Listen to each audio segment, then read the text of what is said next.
मला उत्तर द्या. जंगलातला सगळ्यात उंच प्राणी कोण? जिराफ. जंगलातला सगळ्यात धूर्त आणि हुशार प्राणी कोण? कोल्हा. जंगलातला सगळ्यात धिप्पाड ताकदवान प्राणी कोण? हत्ती. आणि जंगलातला सगळ्यात वेगवान प्राणी कोण? चित्ता. आणि जंगलचा राजा कोण? का? सिंह का? तो जिराफासारखा उंच नाही, हत्तीसारखा धिप्पाड नाही, चित्त्यासारखा वेगवान नाही, कोल्यासारखा हुशार नाही. मग सिंह राजा का? सिंहाला कुणीतरी विचारतं तू राजा का? सिंह म्हणतो मला वाटतं म्हणून. सिंह राजा का? त्याला वाटतं म्हणून. प्रश्न हा आहे की तुम्हाला काय वाटतं?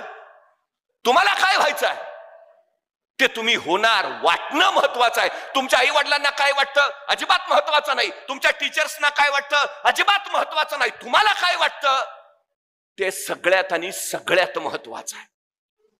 सगळ्यात महत्वाचं ते वाटणं पहिल्यांदा घडू द्या. ज्याला स्वतःचं ध्येय लवकर ठरवता आलं त्याला अफाट उंची गाठता आली. सचिन तेंडुलकरला इयत्ता 4थी मध्ये कळालं आपण उत्तम फलंदाजी करू शकतो. त्याच्या वडिलांनी सांगितलं तुला हे करायचं आहे ना कर. सचिन तेंडुलकर खेळत राहिला 16व्या वर्षी मैदानावर उतरला.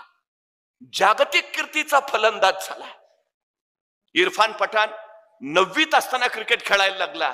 तोही भारतीय संघात गेला. पण सचिन तेंडुलकर इतकं यश त्याच्या वाट्याला नाही आलं का?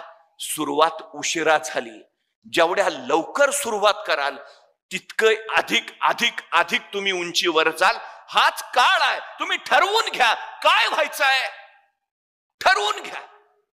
अफाट ताकदीचे व्हाल, अफाट उंचीवर जाल. सगळ्यात महत्वाचं आहे ते.